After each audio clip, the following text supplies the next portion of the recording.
فرمائی، وہ شان اللہ رب العالمین نے خود محبوب مصطفیٰ کو عطا فرمائی اور وہ کرامت اللہ نے خود عطا فرمائی۔ ہمیں کہتے جی ٹھیک ہے ٹھیک ہے آپ حضور کی شان بیان کر رہے ہیں، ہم نے کہا جی کر رہے ہیں۔ میں نے کہا آپ کیوں چڑھ رہے ہیں، کوئی آپ اگینسٹ ہیں کیا؟ بھائی آپ بیان کر رہے ہیں اس کو مناظرہ ہوگا۔ میں نے کہا مناظرہ کوئی سکھ کرے تو سمجھ میں بھی آتا ہے، نہیں سمجھا؟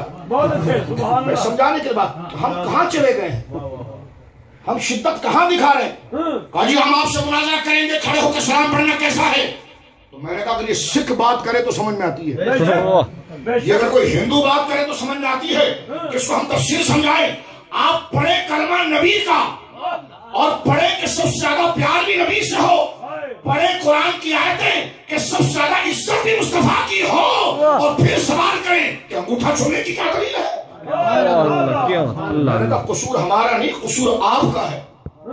آپ کے اندر یہ جو بھڑاس اٹھ رہی ہے نا کہ کیوں محفلیں لگائی، کیوں یہ کیا، میں نے کہا بھڑاس اس لیے اٹھ رہی ہے کہ آپ ظاہری تو محمدی ہیں، جو آپ لکھتے بھی ہیں محمدی، میں نے کہا ظاہری تو محمدی ہے، اندر سے جذبہ محمدی نہیں، اندر سے اس کے خلاف ہے۔ کیونکہ یہ تو عام سی بات ہے، جس سے آپ پیار کرتے ہو کوئی اس سے پیار کرے تو آپ کو اس سے بھی پیار ہو جائے گا۔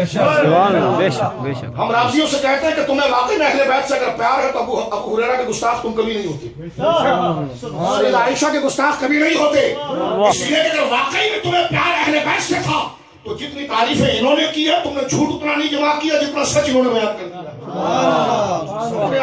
تو اہل سنت کے نزدیک ہمارے وہاں کسی شخصیت کی قبولیت کا معیار ہی نسبت مصطفیٰ ہے۔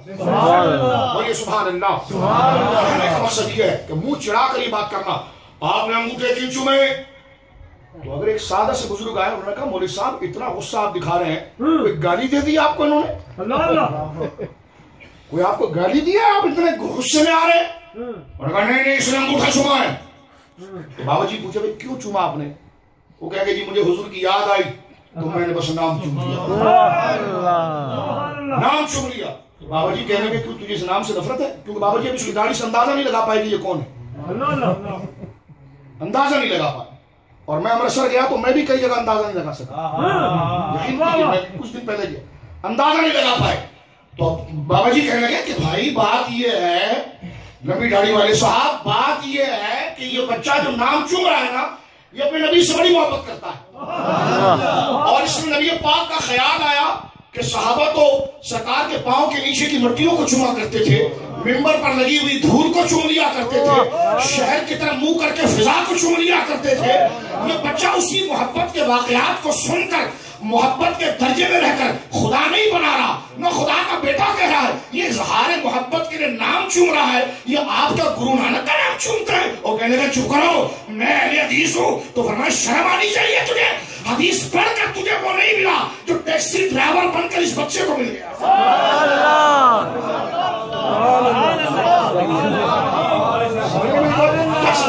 آپ کہتے ہیں آپ غلط تشریح کر رہے ہیں، یہ تعبیر ٹھیک نہیں ہے۔ محبت کی ایک لمٹ ہوتی ہے، لمٹ۔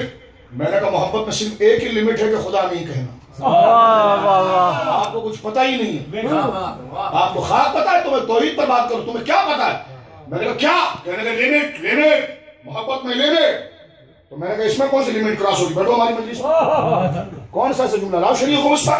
میں نے کہا ایک ہی لمٹ ہے جس کو تم سمجھتے نہیں، ہمارے امام نہ تمہیں سمجھاتے ہیں، لیکن رضا نے ختم سخن اس میں یہ ہے لمیٹیشن، یہ ہے شرائط، یہ ہے کنڈیشن کہ لیکن رضا نے ختم سخن اس پہ کر دیا، خالق کا بندہ خلق کا آقا کہو تجھے۔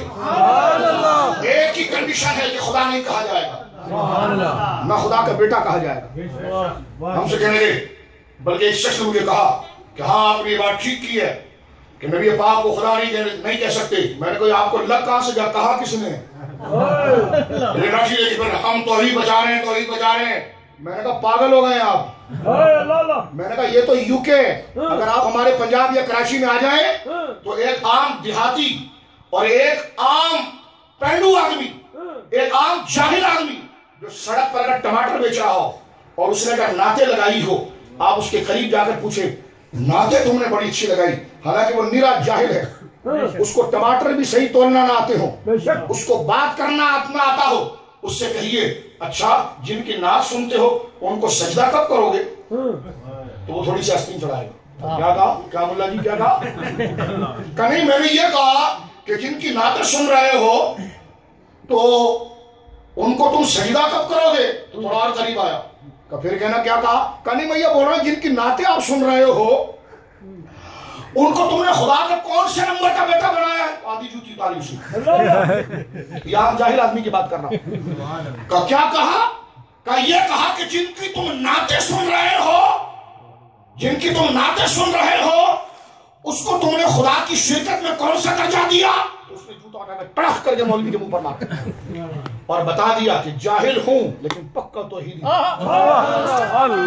شرک کی طرف نہیں لے جاتی، توحید کے اثر رس اور جام پلانے کی طرف لے جاتی. میں نے کہا ملا جی یہ 12 منزلیں، یہ لال رومال، یہ کعبے پر قبضہ، یہ جو گھبراہٹ تمہارے اوپر ہے کہ شرک عام ہو رہا ہے، جاہل آدمی بھی مصطفیٰ کو محبوب کہے گا، معبود کبھی نہیں کہے گا.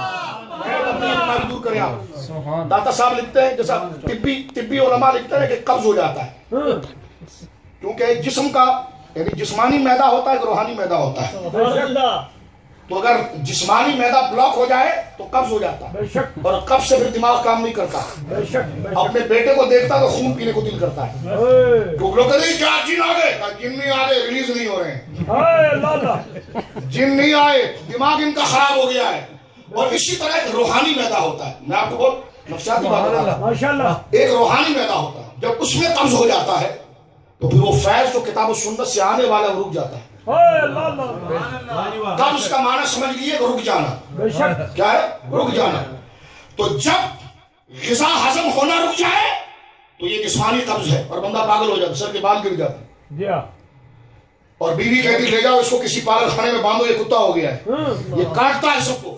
جو سمجھدار آدمی ہوتے ہیں وہ کہتے نہیں کتا نہیں بنا، اس کو قبض کی دوائی دو. یہ کل تک تو کہتا کوئی مشکل کشا نہیں، لیکن آج 2 گولی کھا کر جائے گا قبض کشا ہے. اب ذرا سنیے میری بات آپ یہاں تھوڑی سی میں بات آپ کے ساتھ. اسی طرح ایک روحانی سمجھے ایک روحانی مزاج ہے. جب دیکھو جب بد پرہیزی بندہ غذا میں کرتا ہے تو قبض ہو جاتا ہے، اور جب بد پرہیزی حضور کی شان میں کرتا ہے تو وہاں پر قبض ہوتا ہے. جسموں کا قبض جب ہوتا ہے جب کھانے میں بد پرہیزی ہو، اور روحانیت کا قبض جب ہوتا ہے جب حضور اور حضور کی نسبتوں میں بد پرہیزی ہو. جب جسمانی قبض ہو جائے تو دماغ خراب اور روحانی قبض ہو جائے تو ایمان خراب. سنی الحمدللہ نہ جسمانی قبض رکھتا ہے نہ روحانی قبض رکھتا ہے. اس لیے صبح شام کہتا میں سو جاؤں یا مصطفیٰ کہتے کھلے عام صلی اللہ علیہ وسلم. ٹھیک ہے. تو روحانی قبض کب ہوتا ہے؟